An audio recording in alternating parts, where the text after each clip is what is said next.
She didn't know that in less than 10 minutes, an entire kingdom would decide she deserved to die. She didn't know that a king beneath the ocean had already crossed half the world searching for her. And she certainly didn't know that the storm gathering beyond the harbor wasn't coming to destroy her. It was coming to claim her. The first stone struck her shoulder hard enough to make her stumble. Leora barely managed to keep her footing. Pain shot down her arm. Laughter followed. The crowd loved this part. Sea cursed. Another stone flew. This one hit her ribs. She sucked in a sharp breath. The village square erupted with cheers. Hundreds of people packed the harbor, their faces illuminated by torchlight and flashes of distant lightning. Men she had grown up with. Women who had once borrowed bread from her mother. Children she used to teach how to mend fishing nets. None of them looked away. Not one. Louder, someone shouted. Tell the sea what happens to bad luck. A rotten fish slammed against her dress. The smell made her stomach twist. Leora lowered her eyes. Not because she was ashamed. Because if she looked at them, she might break. And she couldn't afford to break. Not tonight. Not while her little brother was dying. The thought hit harder than any stone. Evan. At that very moment, he was lying alone in their tiny cottage at the edge of the village. Burning with fever. Struggling to breathe. Waiting for a sister who might never come home. Her chest tightened. The sensation was so sharp it felt like a blade sliding between her ribs. 3 days ago, the village healer had demanded a fortune she couldn't pay. Yesterday, her fiancé had abandoned her. This morning, the village council had voted unanimously. The sea wanted a sacrifice. And somehow that sacrifice had become her. Funny how quickly people found reasons to hate you when they needed someone to blame. The wind suddenly shifted. A cold gust swept through the harbor. Every torch flickered. The crowd fell silent. Leora felt it immediately. Something was wrong. Very wrong. The sea had gone still. Not calm. Still. The waves stopped moving. The boat stopped rocking. Even the gulls vanished from the sky. An uneasy murmur spread through the crowd. The village elder stepped forward, his face pale beneath his ceremonial paint. Bring her to the altar. 2 guards grabbed her arms. Leora didn't fight. What was the point? No one was coming. No hero. No miracle. No rescue. She was dragged toward the ancient stone platform overlooking the black water. Thunder rolled across the horizon. Closer now. Much closer. The ocean beneath the cliffs began to glow. Gasps erupted from the crowd. The water wasn't reflecting lightning. The light was coming from below. Something enormous moved beneath the surface. Something alive. The sea exploded. A wall of water rose into the night sky. People screamed. Some dropped to their knees. Others ran. Leora froze. Her heart forgot how to beat. Because inside the towering wave, she saw a face. Not human. Not beast. A man. A king. His eyes burned like molten silver beneath the water. Ancient. Powerful. Terrifying. And they were locked on her. Not the crowd. Not the altar. Her. The sea trembled. The sky darkened. And for the first time in her life, someone looked at Leora Ashwin as though she were the most important thing in the world. The stranger's voice rolled across the harbor. Deep. Ancient. Impossible. My queen. The entire village went silent. Leora's blood turned to ice. Because the king beneath the sea wasn't looking at a sacrifice. He was looking at his mate. Nobody moved. Nobody breathed. The entire harbor stood frozen beneath the storm-dark sky. Leora couldn't feel her hands. Couldn't feel her feet. The only thing she could feel was the stranger's gaze. Those impossible silver eyes. Locked on her. My queen. The words echoed through the silence. A king's command. A prophecy. A sentence. She didn't know which terrified her more. The village elder was the first to recover. His face drained of color. No, he whispered. Then louder. No. This isn't right. Panic spread through the crowd. People backed away from the altar. Mothers pulled children behind them. Fishermen dropped to their knees. Several began praying. Because everyone in Blackwater Cove knew the stories. The Sea King wasn't a legend. He wasn't a bedtime tale. He was real. And whenever he appeared, people died. The ocean roared. The towering wall of water crashed back into the sea. The impact shook the cliffs. Leora nearly lost her balance. When she looked back toward the waves, the stranger was gone. Only darkness remained. For one brief moment, she wondered if she had imagined him. Then she noticed the terrified expressions around her. No, toward the sea, toward the black water churning below. Leora's pulse exploded. No, The realization hit all at once. No, wait. The crowd avoided her gaze. Every single one. Including people she'd known her entire life. Including the women who used to buy fish from her mother. Including the baker who had carried her on his shoulders when she was little. They all looked away, as if she were already dead. Please. Her voice cracked. Please. My brother needs me. Nothing. Only silence. The elder raised his hands. The sea has chosen. Lightning split the sky. The sacrifice must be completed. The crowd repeated the words. Not because they believed them. Because they were afraid. The sacrifice must be completed. Again. The sacrifice must be completed. Leora felt something inside her break. Not hope. Hope had died yesterday. Something deeper. The belief that these people cared about her. The belief that she belonged here. The belief that this village was home. The guards pushed her forward.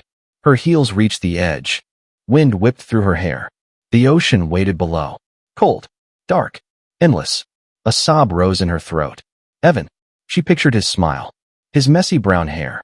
The way he tried to pretend he wasn't sick. The way he always said everything would be okay. Even when they both knew it wouldn't. Her chest tightened so hard she could barely breathe. I'm sorry, she whispered. The words disappeared into the storm. Then someone screamed. A different scream. A terrified scream. Leora looked up. One of the fishermen was pointing toward the horizon. Look! The ocean was changing. The water had begun to glow. Not blue. Not white. Silver. Brilliant silver. The light spread beneath the waves like veins. Thousands of glowing lines stretching across the sea floor. The crowd stared in horror. Leora stared too. Because the silver light wasn't random. It was moving. Toward shore. Toward her.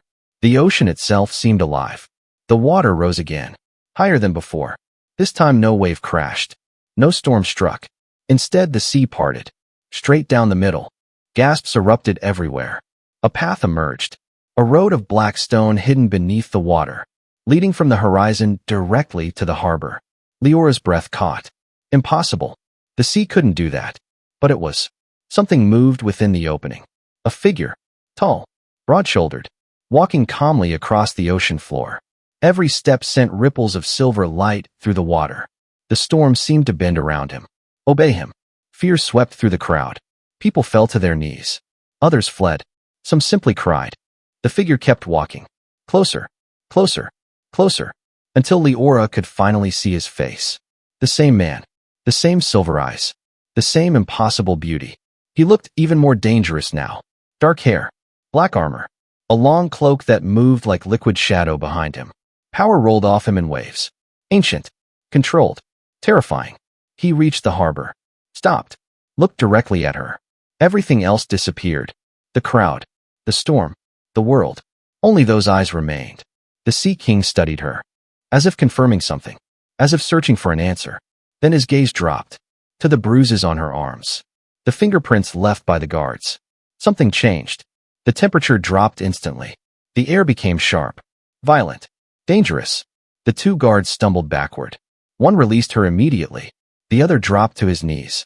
The Sea King's expression never changed. Yet somehow that was worse. Much worse. Because his face had become completely empty. And empty was far more frightening than anger. His voice was calm.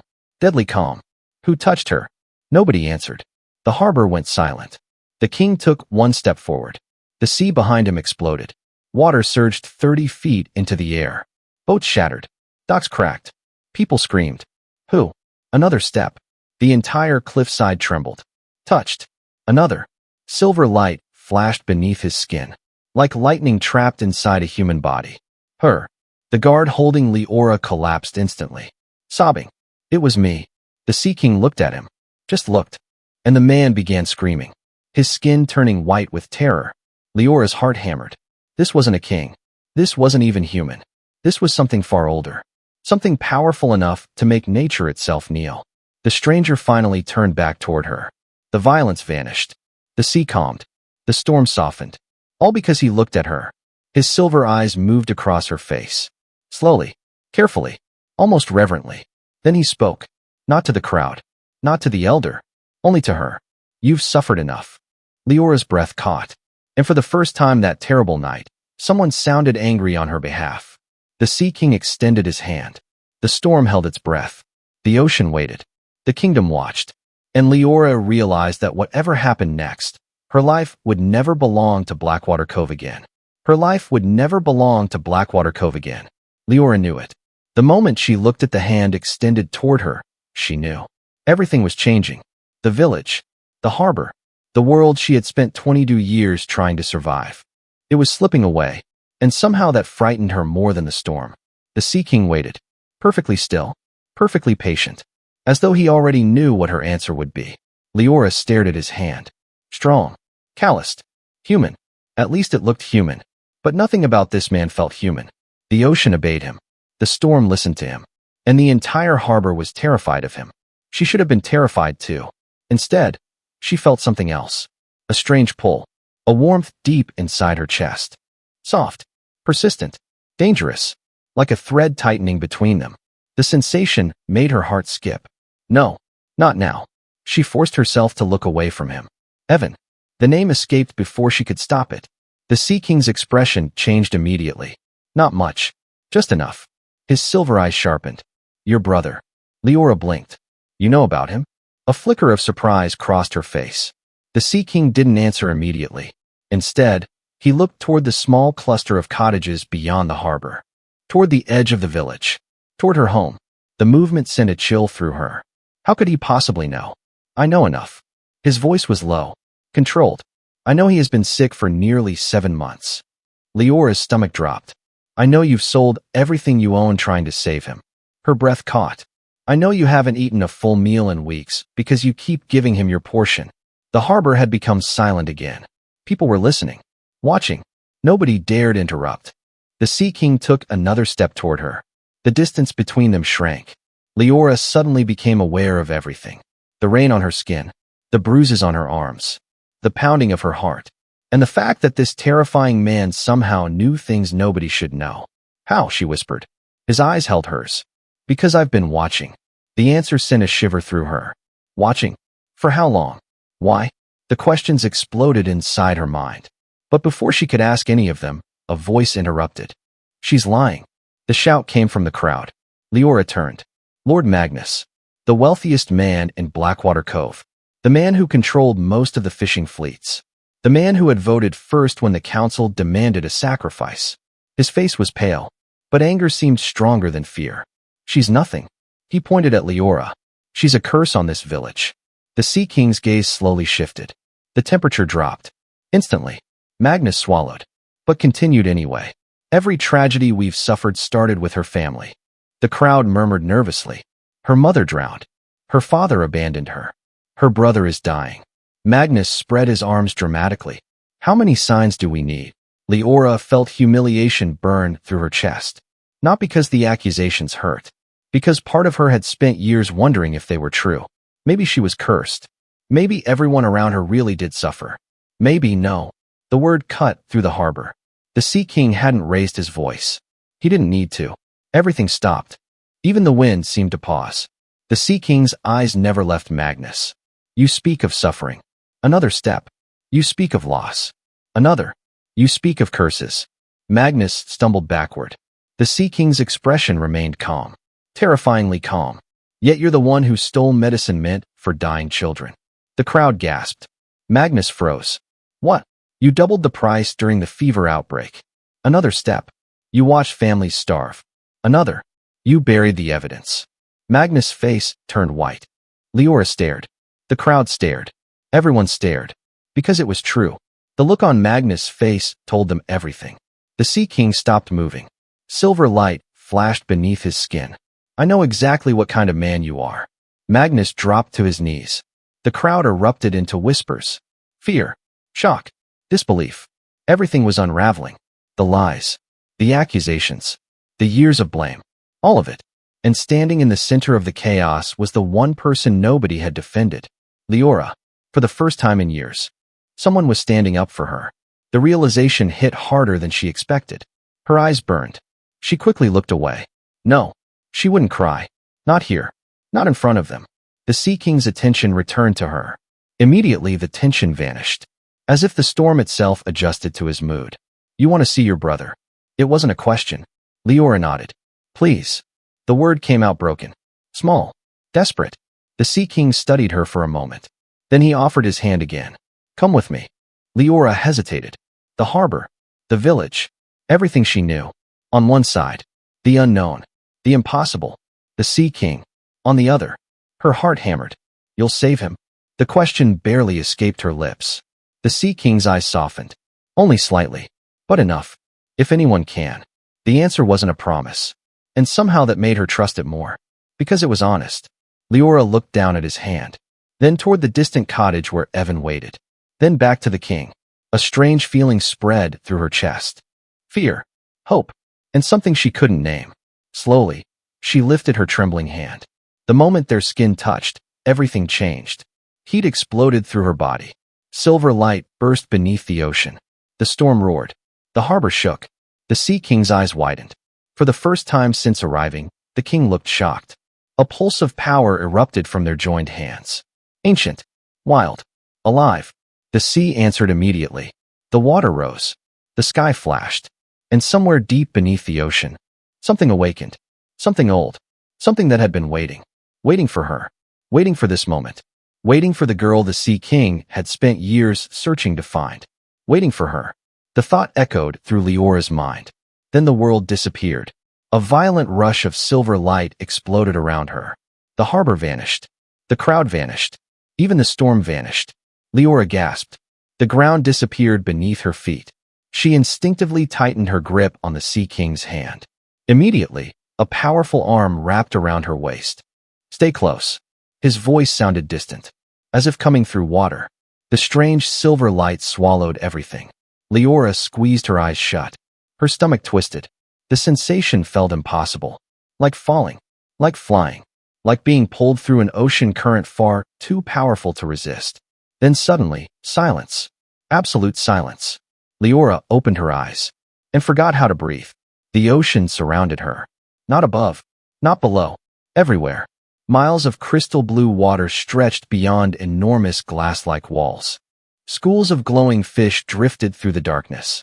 Massive sea creatures swam gracefully in the distance. Creatures larger than entire ships. Creatures that should not exist. Her pulse hammered. This wasn't possible. This wasn't real. Yet it was. Every detail. Every color. Every impossible thing. Real. Leora. The Sea King's voice pulled her attention back. She turned. And nearly stumbled. Because standing before her was the most beautiful structure she had ever seen. A palace. An enormous palace. Built entirely from silver crystal. Towering spires rose toward the ocean's surface far above. Bridges of glowing glass connected floating towers. Waterfalls of liquid light cascaded between buildings. Everything shimmered. Everything glowed. Everything felt alive. Her chest tightened. Not with fear. With awe. For the first time in years, she felt small. The Sea King watched her reaction quietly. Something almost amused flickered across his face. You like it? The observation caught her off guard. Leora looked away quickly. I've never seen anything like it. No one from your world has. His voice softened slightly. Not for centuries. The statement sent another chill through her. Your world. Not ours. Not mine. His world. A different world entirely. Leora swallowed. Questions flooded her mind. Hundreds of them. But one rose above all the others. My brother. The Sea King's expression immediately changed. More serious. More focused. Without another word, he began walking. Leora hurried after him. The palace gates opened before they reached them. Not pushed. Not pulled. Simply opened. As though the palace recognized its king. Guards lined the entrance. Every one of them towering. Every one dressed in silver armor. Every one dropping to one knee the moment the Sea King appeared. My king. Their voices echoed together. The Sea King barely acknowledged them. His focus remained entirely on Leora. And everyone noticed. Every guard. Every servant. Every noble passing through the halls. They stared. Not at him. At her. The attention made her uncomfortable immediately. Whispers followed wherever they walked. Curious. Shocked. Disbelieving. Leora lowered her gaze. The familiar instinct to make herself smaller returning. Invisible. Safe. But then she felt it. A hand against the small of her back. Warm. Steady. The Sea King. The touch lasted only a second. Yet somehow it silenced every whisper inside her head. Strange. Very strange. The reaction unsettled her. Why did his presence calm her? Why did his touch make her feel safe? They reached enormous silver doors. The Sea King pushed them open. The room beyond looked like a healer's chamber. Shelves filled with glowing herbs, crystal instruments, pools of shimmering water, and standing in the center, an old woman. Her silver hair reached her waist. Her eyes glowed faintly blue. The moment she saw Leora, she froze. Completely froze. The healer stared, then stared harder. Her eyes widened. Disbelief, shock, recognition, all at once. My stars, the old woman whispered. The Sea King sighed, as though he'd expected this. Yes. The healer's attention snapped toward him. You found her. Found her. Not met. Not rescued. Found. Leora felt unease crawl through her stomach. The healer slowly approached, her gaze never leaving Leora. After all these years. Years? What was she talking about? The Sea King's jaw tightened. Later, the single word carried unmistakable warning. The healer immediately fell silent. Yet the look she gave Leora only deepened the mystery. The Sea King stepped aside. Can you help her brother? The healer blinked. The question seemed to surprise her. Then she smiled. A warm smile. The first truly kind smile Leora had seen in a very long time. If he's alive, yes. Hope hit Leora so hard her knees nearly buckled. Alive. Not doomed. Not hopeless. Alive. Her eyes burned instantly. No crying. The healer gently touched her arm. Not yet. Leora laughed unexpectedly. A small laugh. Broken. Shaky. But real. The first real laugh she'd managed in months. The healer smiled, then suddenly stopped. Every trace of warmth vanished from her face. Leora followed her gaze. Toward the Sea King. Toward Kalen. For the first time, Leora noticed something was wrong. Very wrong. His posture had changed. Subtly, but enough. His shoulders were tense. His breathing uneven. The color had drained from his face. And beneath the collar of his black coat, dark veins crawled along his neck. Black. Moving. Alive. Leora's stomach dropped. The healer moved instantly. My king. Concern flashed across her face. Not now. Kalen's voice came out rough. Much rougher than before. The black veins spread higher. Across his jaw. Toward his cheek. Leora stared. Horrified. The sight looked unnatural. Painful. Terrifying. Kalen's entire body seemed to tense. Like he was fighting something. Holding something back. The healer looked furious. You should be resting. Kalen ignored her. His silver eyes found Leora. For one brief moment, she saw something she hadn't expected. Exhaustion. Not physical exhaustion. The kind that came from carrying unbearable pain for far too long. The kind she knew all too well. Then something impossible happened. Kalen swayed. Just slightly. But enough. Leora moved before thinking. She reached out instinctively. Her fingers brushed his wrist. The reaction was immediate. The black veins froze. The darkness stopped spreading. The room fell silent. The healer stared. Kalen stared. Everyone stared. Because the curse had just retreated. And for the first time in years. The Sea King wasn't in pain. The curse had retreated. Not weakened. Not slowed. Retreated. The distinction mattered. Everyone in the room knew it. The healer's eyes widened. Kalen's silver gaze remained locked on Leora. Neither of them moved. Neither of them spoke. For one impossible moment, the entire chamber seemed frozen in time. Leora slowly withdrew her hand. Immediately the black veins twitched beneath Kalen's skin. Not spreading. Not yet. Waiting. Like a predator denied its prey. Fear curled through her stomach. What was that? No one answered. The silence felt heavy. Dangerous. Leora looked from Kalen to the healer. Then back again. What is happening? The healer sighed. The sound carried years of exhaustion. Years of disappointment. Years of hope she had almost lost. Finally, she turned toward Leora. My name is Oracle Nerissa. Her voice was gentle. But before I explain anything, you deserve the truth. Kalen's jaw tightened. Nerissa. A warning. The old woman ignored it. No. Her eyes hardened. She's suffered enough confusion. Leora's pulse quickened. Something told her she wasn't going to like what came next. Nerissa faced her fully. The man standing beside you is dying. The words hit harder than expected. Leora blinked. What? The healer pointed toward the black veins. The black tide. Leora glanced at Kalen again. Now that she looked closer, she noticed things she had missed before. The tension in his body. The faint tremor in his hands. the exhaustion hidden behind his calm expression. The signs were everywhere. She simply hadn't known how to see them. The curse began 11 years ago, Nerissa continued. No healer can stop it. No warrior can fight it. No magic can remove it. Leora swallowed. Then why? Every year it grows stronger. The healer's voice lowered. Every year it consumes more of him. Leora looked at Kalen. He didn't deny any of it. Didn't argue. Didn't even seem surprised. As if discussing his death had become normal. The realization hurt more than it should have. Nerissa continued. Eventually the black tide will devour his heart. A chill swept through the room. When that happens, she hesitated. The pause alone was terrifying. The sea kingdom dies with him. Leora's breath caught. What? The healer nodded. The kingdom's magic is tied to its king. Outside the crystal walls, distant schools of glowing fish drifted through the water. Entire cities, entire lives, entire civilizations, all depending on one man. And that man was dying. The scale of it felt overwhelming. Impossible. Leora looked toward Kalen. For the first time, she noticed how lonely he seemed. Not physically, emotionally, like someone carrying an unbearable burden completely alone. Her chest tightened unexpectedly. No wonder he looked exhausted. No wonder. Then why bring me here? The question escaped before she could stop it. The room went silent again. Nerissa and Kalen exchanged a look that immediately made Leora uneasy, because both of them already knew the answer, and neither seemed eager to say it.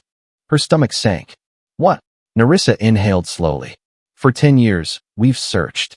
The healer's eyes softened. Every kingdom, every coastline, every island. Leora's pulse accelerated. For who? The answer came from Kalen. Not Nerissa. You. The single word echoed through the room. Leora stared. No. Kalen didn't look away. You were hidden. What? You were protected. The confusion only grew. I don't understand. A strange expression crossed Nerissa's face. Something close to wonder. The ancient prophecies spoke of one person. Leora immediately hated where this was going. The tidebound queen. The title sounded ridiculous. Impossible. Certainly not her. Nerissa continued anyway. The one capable of calming the black tide. Leora laughed nervously. A short laugh. A frightened laugh. That's impossible. No one joined her. Her smile faded. The healer pointed toward Kalen. Your touch stopped the curse. Leora's stomach dropped. No, that couldn't be right. It had been coincidence. Luck. Anything else. But not that. Not her. She wasn't special. She wasn't chosen. She was the girl everyone threw stones at. The girl nobody wanted. The girl sacrificed by her own village. You have the wrong person. The words escaped automatically. A defense. A reflex. Years of being overlooked had trained her well. Kalen stepped forward, his gaze never leaving hers. No. The answer was immediate. Certain. Dangerously certain. We found the right one. The warmth returned. That strange pull in her chest. Stronger now. The sensation frightened her. Because part of her wanted to believe him. Part of her wanted to believe she mattered. That she wasn't cursed. That she wasn't broken. That all those years of rejection had been wrong. Dangerous thoughts. Very dangerous. Leora looked away. I just want to help my brother. Kalen's expression softened. Again, that subtle shift only she seemed to notice. And you will. The certainty in his voice startled her. How could he be so sure? Then suddenly, pain. Kalen staggered. The black veins exploded across his neck. Far worse than before. A sharp breath escaped him. His hand slammed against the edge of a crystal table. The furniture cracked instantly. Nerissa cursed. My king. Darkness spread beneath his skin. Fast. Too fast. Leora's heart jumped. The sight was horrifying. This was an illness. This was something alive. Something hunting him from the inside. Kalen gritted his teeth. His breathing became ragged. Pain flashed openly across his face. And for the first time, Leora realized how much suffering he'd been hiding. Instinct overruled fear. She stepped forward, grabbed his wrist. Immediately, the darkness stopped. The room fell silent. Again, the curse froze. As though it feared her. As though it recognized her. Kalen's eyes closed briefly. A single breath escaped him. Relief. Pure relief. The expression lasted less than a second. But Leora saw it. And somehow that made everything worse. Because nobody should look that relieved just to stop hurting. When Kalen opened his eyes again, they locked onto hers. The connection hit like a wave. Deep. Ancient. Unavoidable. Neither spoke. Neither needed to. For the first time, Leora understood something terrifying. The Sea King hadn't searched for her because he wanted her. He had searched for her because he needed her. And somewhere deep inside her heart, she wasn't sure which possibility scared her more. The girl they sacrificed no longer existed, and the woman standing in her place was beginning to remember how to fight. For a moment, nobody spoke. Nobody moved. Lady Seraphine simply stared. The High Priestess was clearly used to being challenged, especially by a human. Especially by this human. Leora could almost see the calculation happening behind those sea-green eyes. Measuring, assessing, searching for weakness, finding far less than expected. The silence stretched. Then Seraphine smiled. A beautiful smile, cold enough to freeze oceans. Interesting. The single word carried enough venom to poison an entire kingdom. Leora smiled back. Equally sweet, equally false. Kalen pinched the bridge of his nose. The reaction nearly made Leora laugh. Apparently, his kingdom wasn't the only thing giving him headaches. Seraphine finally turned toward him. My king. Her voice softened immediately. The change was subtle, but not subtle enough. Leora noticed. So did Kalen. And judging by the look on his face, he was already tired. The council is waiting. I know. The nobles are demanding answers. I know. The entire kingdom is talking about her. Seraphine didn't bother hiding the emphasis. Kalen's expression remained completely unreadable. I know. The priestess's jaw tightened. Just slightly. Enough for Leora to notice. Interesting. Very interesting. The High Priestess wasn't getting the reaction she wanted. That clearly bothered her. Good. Leora wasn't proud of the satisfaction she felt. Not particularly. A little. Maybe. The chamber doors opened again. This time several advisors entered. Older men and women dressed in elegant sea blue robes. The moment they spotted Leora, they froze. Every single one. The reaction was becoming familiar. And frankly exhausting. One elderly noble nearly dropped the stack of scrolls he was carrying. Another openly gasped. The third simply stared. By the tides. Leora sighed internally. Here we go again. The advisors quickly bowed. My king. Kalen nodded. What is it? The oldest advisor stepped forward. His expression was carefully controlled. Too carefully. There has been news. That never sounded good. Kalen crossed his arms. What kind of news? The advisor hesitated, then glanced toward Leora. That alone was enough. Kalen's eyes narrowed. Speak. The advisor swallowed. The kingdom knows the prophecy has awakened. The room immediately fell silent. Leora frowned. Prophecy. Again. Everyone kept talking about it. Nobody seemed interested in actually explaining it. The advisor continued. Word has spread through every district. Kalen looked less than pleased. How? Every eye in the room shifted toward Seraphine. Interesting. Very interesting. The priestess looked completely innocent, which somehow made her look more guilty. I merely informed the temple. Her tone remained calm. The people deserve hope. The advisor visibly winced. That was not the response anyone wanted. Kalen's jaw tightened. Hope. That sounded harmless. Until Leora noticed how concerned everyone looked. Suddenly she suspected it wasn't harmless at all. The oldest advisor cleared his throat. The citizens are gathering outside the palace. What? The advisor nodded. They wish to see her. Leora blinked. See her? Why? The answer arrived immediately. The tidebound queen. The title sent a wave of discomfort through her. No, absolutely not. She wasn't anyone's queen. She wasn't even sure she belonged here. The advisor continued. They believe she will save the kingdom. Pressure settled heavily onto Leora's shoulders. Thousands of lives. Entire cities. A dying king. And somehow all of it was pointing toward her. She hated it. Kalen noticed immediately. Of course he did. His silver gaze shifted toward her. Steady. Calm. Grounding. The look somehow made breathing easier. Which was becoming a problem. A very attractive problem. But still a problem. You don't owe them anything. The word surprised everyone. Including her. Especially her. The advisors exchanged glances. Seraphine looked horrified. Kalen didn't care. If you wish to leave tomorrow, I'll take you home. The room exploded. What? My king? Impossible. The advisors immediately began talking over one another. Chaos erupted. Leora stared. Speechless. Because he meant it. She could see it in his eyes. He wasn't manipulating her. Wasn't pressuring her. wasn't demanding anything. He would actually let her go. The realization hit harder than expected. Every powerful person she'd ever known had wanted something. A favor, control, obedience, something. Yet Kaelin offered freedom. The warmth in her chest deepened. Dangerous. Very dangerous. Across the room, Seraphine noticed. And for the first time, the High Priestess looked genuinely threatened. The realization struck Leora instantly. This wasn't about the prophecy. Not entirely. This wasn't even about the kingdom. Seraphine was afraid. Afraid of losing something. Or someone. Her gaze lingered on Kaelin. Just a second too long. There it is. Understanding settled into place. The High Priestess was in love with him. The realization changed everything. Every comment. Every insult. Every hostile glance. Everything suddenly made sense. And judging by Kaelin's complete lack of awareness, he had absolutely no idea. Typical. Powerful men could command kingdoms, yet somehow remained blind to the obvious. Leora almost laughed. Then she noticed something else. Something much more concerning. The expression on Seraphine's face. Not sadness. Not jealousy. Determination. Cold. Focused. Dangerous determination. A plan. The woman was planning something. Leora felt it instantly. The same instinct that had helped her survive Blackwater Cove. The same instinct that warned her when people smiled too sweetly. Seraphine was not finished. Not even close. The High Priestess lowered her gaze, masking whatever emotion had slipped through. When she looked up again, the smile had returned. Perfect. Polite. False. My king. Kaelin barely glanced her way. What?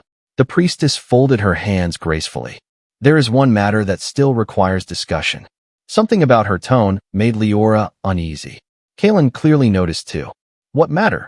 The smile widened. Small. Sharp. Predatory. The human's brother. Leora froze. Immediately. Every muscle in her body locked. The room disappeared. The advisors disappeared. Even Kaelin disappeared. Only those 3 words remained. Her brother. Evan. Seraphine tilted her head. Watching. Waiting. Enjoying the reaction. And suddenly Leora knew. Whatever came next was going to change everything. Because somewhere inside that beautiful smile, the High Priestess was hiding a knife. Somewhere inside that beautiful smile, the High Priestess was hiding a knife. Leora felt it instantly. The same instinct that had warned her when villagers smiled before blaming her. The same instinct that had told her not to trust promises that sounded too perfect. Seraphine was hunting. And somehow, Evan had become the target. The room fell silent. Every eye turned toward the High Priestess. Kaelin's expression darkened. What about her brother? The question sounded calm. But Leora had learned enough to recognize the warning underneath. Seraphine smiled. Unbothered. Graceful. Dangerous. I've received reports from the surface. Leora's pulse immediately accelerated. Surface. Home. Evan. Please. Please let him be okay. The priestess slowly folded her hands. The boy is alive. Relief hit so hard Leora nearly staggered. Alive. Thank God. Alive. For a brief second, everything else disappeared. The fear. The pressure. The prophecy. Nothing mattered. Evan was alive. Then Seraphine continued. And the relief shattered. Unfortunately, Leora's stomach dropped. The fever has worsened. The room tilted. No. No, no, no. Not Evan. Not after everything. Her chest tightened painfully. She could almost see him, curled beneath thin blankets. Trying not to cough. Trying not to worry her. Trying to be brave. The image destroyed her. Kaelin stepped forward immediately. Can he be healed? The question came too fast. Too sharp. Too personal. Everyone noticed. Especially Seraphine. The priestess's smile deepened. Just slightly. As it happens. Leora hated that smile. The cure exists. Hope exploded through her. Instant. Powerful. Desperate. Then she noticed the room. The silence. The tension. Nobody looked relieved. Nobody. Her hope immediately soured into dread. There was a catch. Of course there was. There was always a catch. Seraphine turned toward her. The priestess's voice softened. Almost kind. Which somehow made it worse. The herb only grows in one place. Leora already knew she wasn't going to like this. Where? The answer came immediately. The abyssal rift. The advisors visibly flinched. Several guards exchanged uneasy looks. Even Nerissa's expression darkened. Leora noticed all of it. And none of it felt encouraging. What is the abyssal rift? Nobody answered immediately. Finally, Nerissa spoke. The most dangerous region in the sea. Wonderful. Of course it was. The black tide first appeared there. The room became colder. The creatures living inside it are corrupted. Leora swallowed. Hard. And nobody survives long enough to reach its center. There it was. The impossible task. The hopeless mission. The thing she was never supposed to survive. A familiar feeling. Blackwater Cove had specialized in those. Leora looked toward Kalen. His jaw had tightened. Completely. No. The word arrived instantly. Final. Absolute. Seraphine blinked. My king. No. Kalen's silver eyes had become ice. I won't send her there. The reaction surprised everyone, including Leora. Especially Leora. The warmth in her chest returned. Dangerous. Again. Always dangerous around him. Seraphine remained calm. Far too calm. The boy will die. Kalen didn't flinch. The priestess pressed harder. The kingdom will understand. Still nothing. The prophecy requires the tidebound queen to survive. Silence. Then Kalen spoke. Low. Deadly. I said no. The room immediately became very interested in the floor. Nobody wanted to be caught between them. Not even slightly. Unfortunately, Leora was standing directly in the middle, and she understood something neither of them seemed willing to acknowledge. This wasn't Kalen's decision. It was hers. Evan was her brother. Not theirs. Her responsibility. Her family. The only family she had left. Leora slowly stepped forward. How long? Kalen turned immediately. No. She ignored him. How long does he have? Seraphine's eyes gleamed. Victory. Tiny. But there. Days. The answer felt like a knife. Days. Not weeks. Not months. Days. Leora closed her eyes. A memory surfaced instantly. Evan laughing. Evan running through the fishing docks. Evan promising he'd protect her when he grew up. Evan insisting everything would be okay, even when he was terrified. Days. Her chest hurt. Physically hurt. The silence stretched. Then Kalen moved closer. Close enough that only she could hear him. Leora. His voice had changed. No king. No ruler. Just Kalen. Don't. The word carried something she'd never heard from him before. Fear. Not fear for himself. Fear for her. The realization nearly broke her. She looked up. Their eyes met. Silver and blue. The bond immediately pulled tight. Stronger than ever. For one impossible moment, the room disappeared. Only him remained. Only the connection. Only the warmth. You don't understand. Her voice cracked. He saved me my whole life. Kalen's expression softened. Pain flashed across his face. Because he understood. Of course he did. That was the problem. He understood perfectly, which meant he already knew what she was about to do. Leora. This time her name sounded almost like a plea. The sound shattered something inside her. Because nobody had ever begged her to stay before. Nobody. Not once. Not ever. And now the one person she couldn't bear disappointing was asking her not to leave. The choice should have been impossible. Yet somehow it wasn't. Because Evan needed her. And some promises couldn't be broken. Slowly, she stepped back. Away from Kalen. Away from safety. Away from whatever was growing between them. His face became completely unreadable, which somehow hurt more. I have to save him. The words barely escaped her lips. Kalen stared at her. A long, silent, dangerous stare. Then he nodded once. The movement felt wrong. Like surrender. Like defeat. Like a man watching something precious walk toward disaster. The bond between them tightened painfully. Almost as if it were protesting. Warning them. Begging them to stop. Neither listened. Across the room, Seraphine lowered her gaze to hide her smile. Nobody noticed. Nobody except Leora. And suddenly she understood something terrifying. The High Priestess had wanted this. From the beginning. She wanted Leora to go. Wanted her isolated. Wanted her vulnerable. Wanted her dead. The realization came too late. Because the decision had already been made. And somewhere deep beneath the ocean, inside the darkness of the abyssal rift, something ancient had just awakened. And it was waiting for her. Something ancient had awakened. And it was waiting for her. The journey to the abyssal rift took less than an hour. It felt like a lifetime.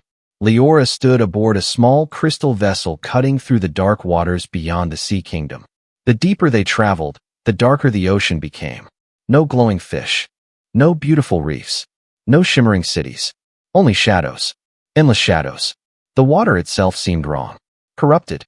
Sick. As though something poisonous had infected the sea. A cold knot settled inside her stomach. For the first time since making her decision, fear began to outweigh determination. The abyssal rift appeared without warning. A massive crack in the ocean floor. Miles wide. Bottomless. Darkness poured from it like smoke. Leora's breath caught. No wonder nobody survived this place. The rift didn't feel natural. It felt alive. Watching. Waiting. Hungry. The heart bloom grows below. The guide's voice trembled. Even he sounded terrified. Leora nodded. Her hands shook. But she climbed over the edge anyway. Because Evan was waiting. Because she had promised. Because some promises mattered more than fear. The descent was worse than she imagined. The deeper she went, the colder the water became. Whispers filled the darkness. At first she thought it was the current. Then she realized they were words. Voices. Hundreds of them. Thousands. All speaking at once. You were never wanted. Leora froze. The voice sounded familiar. Her sister? No. She didn't have a sister. Her mother? No. Then she recognized it. The villagers. The same cruel whispers she'd heard her entire life. You bring bad luck. Nobody loves you. Nobody chooses you. Pain tightened her chest. The voices grew louder. Crueler. The rift wasn't attacking her body. It was attacking her wounds. Every insecurity. Every fear. Every scar. Leora stumbled. The darkness immediately surged closer. The whispers became screams. And suddenly she wasn't in the rift anymore. She was back in Blackwater Cove. Back on the altar. Back being sacrificed. Back being abandoned. Tears burned her eyes. Maybe they were right. Maybe she was cursed. Maybe no. The voice cut through the darkness. Deep. Powerful. Familiar. Kaelin. The illusion shattered instantly. Leora gasped. The rift returned. The darkness retreated. And standing before her, impossible, absolutely impossible, was Kaelin. His silver eyes burned like stars inside the abyss. Anger rolled off him in waves. Ancient. Terrifying. Beautiful.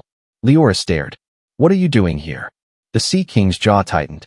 What do you think? The answer should have annoyed her. Instead, relief nearly knocked her off her feet. He came. He actually came. Kaelin stepped closer. I told you not to come here. His voice was rough. Dangerously rough. I know. You ignored me. I know. You walked directly into a trap. Leora blinked. A trap? Then she saw it. The realization crashed into her. The guide. The mission. The timing. Everything. Seraphine. The high priestess had never expected her to return. This was never about the flower. Never about the cure. She had sent Leora here to die. The betrayal hurt less than expected. Maybe because she'd already suspected. Kaelin's expression darkened. He had clearly reached the same conclusion. Then the rift moved. The entire ocean shook. A roar exploded from below. Not a creature. Not an animal. Something far older. The darkness split apart. A monstrous shape emerged. Hundreds of feet long. Covered in black scales. Eyes glowing crimson. The corruption itself. The source of the black tide. Leora's heart stopped. The creature opened its mouth. The ocean trembled. Kaelin immediately moved. 1 second he stood beside her. The next he was between her and the monster. Protecting her. Always protecting her. Silver power erupted around him. The sea answered instantly. Massive walls of water rose around them. The creature attacked. Kaelin met it head-on. The collision shook the entire rift. Leora watched in horror. The monster was enormous. But the Sea King refused to retreat. Again. Again. Again. Each strike drove him back. Each attack spread more darkness through his veins. The black tide returned. Faster than before. Stronger. The corruption crawled across his skin. Up his neck. Across his face. Kaelin staggered. The monster roared. The darkness surged. And suddenly Leora understood. The real curse. Not the black tide. Not the prophecy. Not fate. Kaelin had been fighting this thing alone for 11 years. Alone. Every day. Every night. Every battle. Alone. Her chest tightened painfully. Something inside her snapped. No. The word escaped before she realized she'd spoken. Kaelin looked back. The monster lunged. And Leora ran forward. Directly toward the darkness. Toward the corruption. Toward him. Leora. She grabbed his hand. The effect was immediate. Silver light exploded through the rift. The darkness screamed. Actually screamed. The sound shook the ocean. Power surged through their joined hands. Not hers. Not his. Theirs. The bond. The connection. The the thing pulling them together since the moment they met. The black tide shattered. Cracks of silver spread through the corruption. The monster roared again, this time in fear. For the first time, it was afraid. Leora stepped closer, ignoring the danger, ignoring everything except him. Kaelin stared at her. Shock, relief, something deeper, something that made her heart race. You came after me. The words escaped before she could stop them. His expression softened. Completely. I always would. The answer destroyed her. Because she believed him. Completely. Without hesitation. The silver light intensified. The corruption cracked. Then shattered. The monster dissolved. The darkness vanished. And for the first time in 11 years, the black tide disappeared. Gone. Completely gone. Silence filled the rift. Beautiful silence. Kaelin stared at his hands. At his skin. At the absence of darkness. Disbelief flickered across his face. Then his gaze returned to her. Slowly. Carefully. Like she was something precious. Something impossible. The bond between them pulsed warmly. Steadily. No longer desperate. No longer painful. Complete. Leora's breath caught. What happens now? Kaelin stepped forward. Close enough that she could feel his warmth. Close enough that the rest of the world disappeared. His hand lifted. Brushed a loose strand of hair from her face. The touch was impossibly gentle. His silver eyes held hers. Forever seemed to stretch between one heartbeat and the next. Then the Sea King smiled. Not the king. Not the ruler. Not the legend. Just Kaelin. My queen. Leora's heart stumbled. The title no longer sounded like a sentence. Or a burden. Or a prophecy. It sounded like home. And for the first time in her life, Leora Ashwin realized she had finally been chosen. Not because she was needed. Not because she was useful. Not because she could save a kingdom. But because someone had looked at every broken piece of her and chosen her anyway. And so, the girl they called cursed became the queen who saved an entire kingdom. The villagers who once threw stones at Leora would spend the rest of their lives telling stories about the day the Sea King crossed the ocean for her. But perhaps the most important thing she learned was this. Sometimes the people who reject you are not proof that you're unworthy. They're proof that you're meant for something greater than they could ever understand. Leora spent years believing she was unwanted. Yet in the end, she discovered that someone had been searching for her all along. Not because she was perfect. Not because she was powerful. But because she was exactly who she was. And for Kaelin, that was enough. If you enjoyed this story, let us know in the comments. Would you have gone into the abyssal rift to save someone you love? Do you think Kaelin fell in love with Leora before she touched the curse? And what would you do if the most powerful king in the world looked at you and said, "My queen"? Don't forget to like, subscribe, and turn on notifications for more Alpha King and Fated Mate romances here on Moonbound Alpha Tales. Until next time, remember, the right person won't choose you because you're perfect. They'll choose you because you're you.